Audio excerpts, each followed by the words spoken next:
Coaching एक आवश्यक बुराई है। क्यों? डार्क हॉर्स में मैंने लिखा है, ये गुरु का। जब गुरु बताते हैं कि कोचिंग एक आवश्यक बुराई है, इसको तो करना ही पड़ेगा। आप ठगे जाओगे, फिर आप समझ जाओगे कि भाई नहीं करना चाहिए था, लेकिन करोगे जरूर। एक बार करना जरूरी है। क्यों करना इसलिए जरूरी है, देखिए हमारे यहाँ ना सरकारी शिक्षा का ढांचा बड़ा कमजोर है, चरमराया हुआ है। आपको कॉलेज तक पता नहीं होता कि आपको क्या करना है, कीमत और करियर। बचपन तो अलग बात है। बिल्कुल।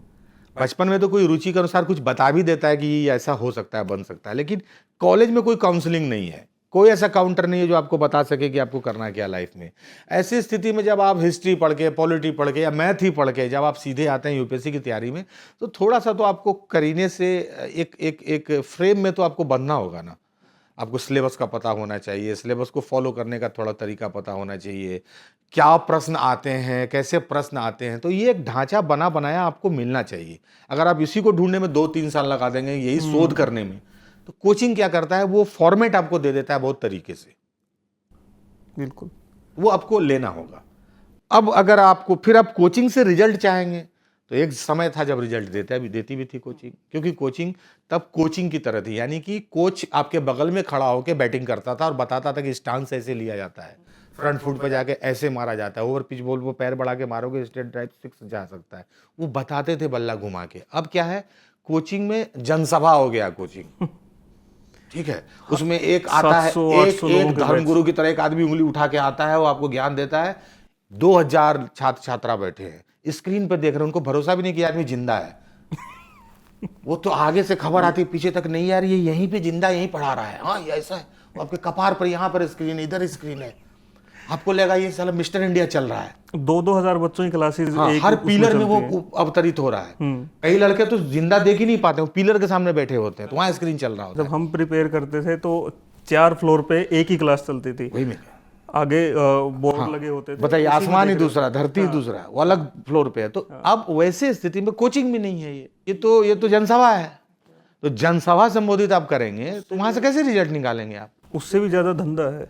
मतलब वही जनसभा को मैं अच्छे शब्द में कह रहा हूँ, मैं लेखक दिखने का प्रयास करने के लिए उसको धंधा नहीं बोल रहा हूँ, मैं उसको जनसभा ही कह रहा हूँ। तो वो है, ये भी प्रेशर रहता है कि भाई हाँ हम इंटेलेक्चुअल की तरह बिहेव करें तो थोड़ा हम मजा आता है अगर आप इंटेलेक्चुअल दिखने में। अब मजा आता है, और क्या मजा आएगा, और क्या। दूसरा ये कि कोचिंग से संबंधित एक बहुत जरूरी बात है जो लोगों को भी पता होना चाहिए कि भाई जब छात्र पढ़ते थे तो रिजल्ट होता था, अब सब्सक्राइबर पढ़ रहा है। बेल बटन दबा दो, घंटा बजा दो सर का, प्लीज लाइक शेयर और सब्सक्राइब अब आप कीजिए। सर का घंटा बजा के रिजल्ट नहीं ला सकते, ठीक है ना? तो ये तो डार्क जोक हो गया सर।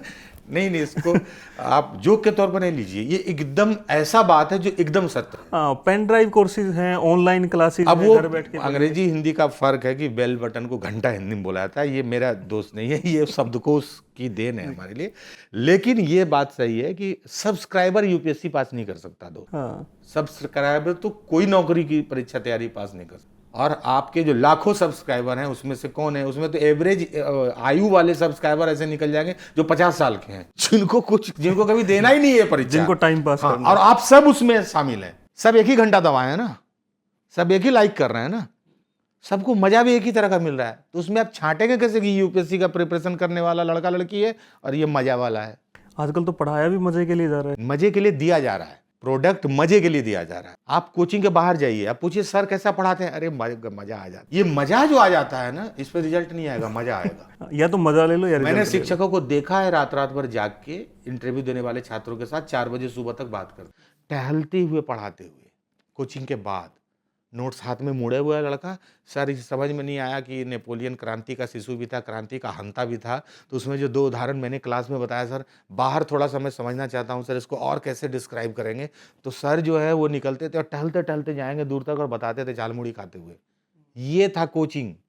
मैं कोचिंग ने बहुत हिंदुस्तान के हिंदी पट्टी को बचाया भी है, रिजल्ट दिया है, लेकिन अब वो कॉर्पोरेट हो गया है। अब वहां पर रिजल्ट मत ढूंढिए, मजा ढूंढिए, सीरियल से ज्यादा मिलेगा।